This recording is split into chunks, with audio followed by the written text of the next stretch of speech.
Chapter 5. Lobsang said, Jansen, that police officer, kept an eye on you. You know that, don't you, Joshua?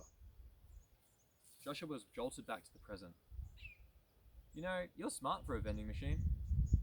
You would be amazed. Selina, please take Joshua downstairs, will you? The woman looked startled. But Lobsang, we haven't put Joshua through the security screening yet. There was a clank from the drinks machine and a can of Dr. Pepper thumped into the hopper. What's the worst that could happen? I would like our new friend to meet me properly. By the way, Joshua, the can is for you. On the house. Joshua stood. No thanks. I lost my taste for soda years ago.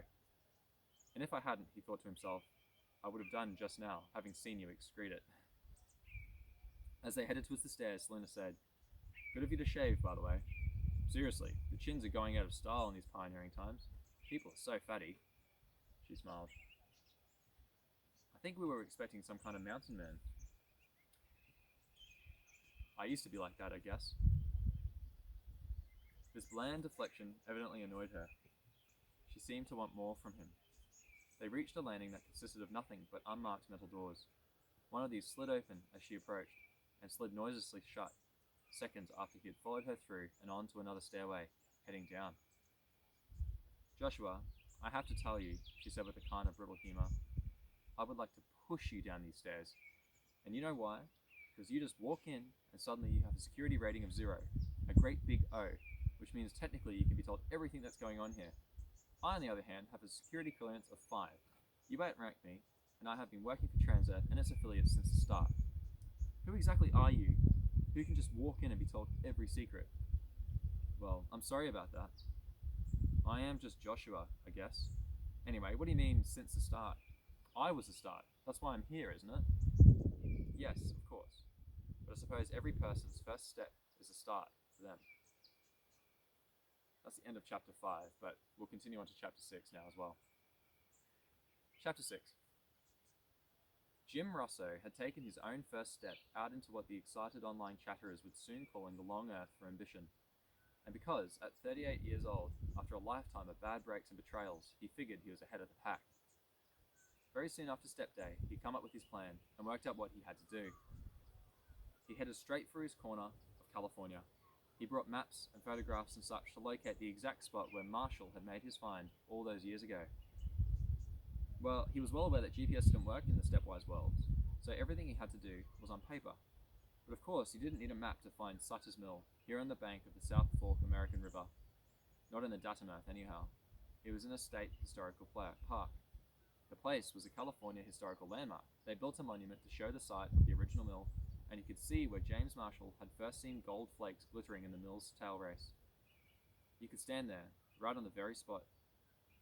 Jim Rosso did so now, the cogs whirring in his head. And then he stepped into West 1, and the reconstruction was gone.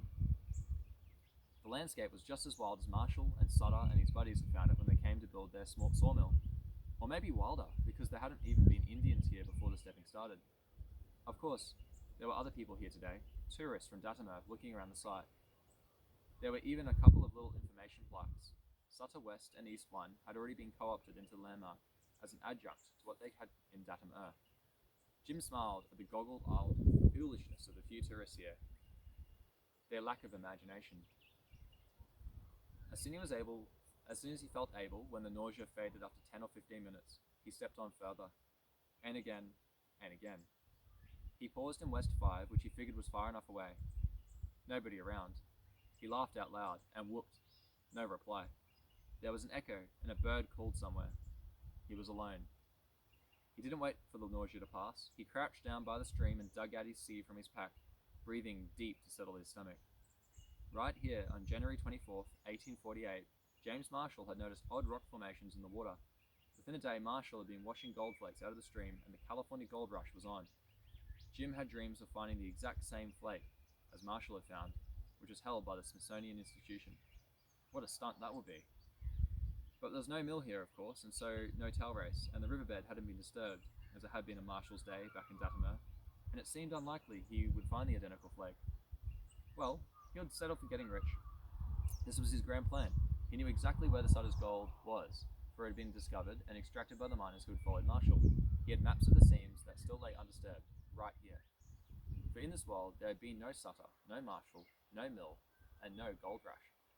All that wealth, or a copy of it, still slept in the ground, just waiting for Jim to take it for himself. And there was laughter from right behind him.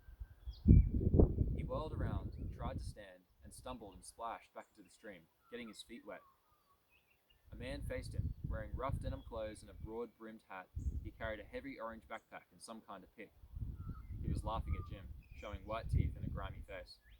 Others popped into existence around him, men and women, similarly dressed, grubby and tired-looking. They grinned when they saw Jim, despite the stepping nausea. "Not another one," said one woman. She looked attractive under the dirt, an attractive woman mocking him. Jim looked away, his face hot. "Looks like it," said the first man. "What's the deal, buddy? You here to make your fortune with the Sutter gold?" "What's it to you?" The man shook his head. "What is it with people like you? You kind of think one move ahead, but not the next or the next." You sound like a college boy to Jim, smug, sneering. "You figured that out there's unmined gold on this spot." "Sure there is, you're right. But what about the same spot on West 6 and 7 and 8 and as far out as you can go?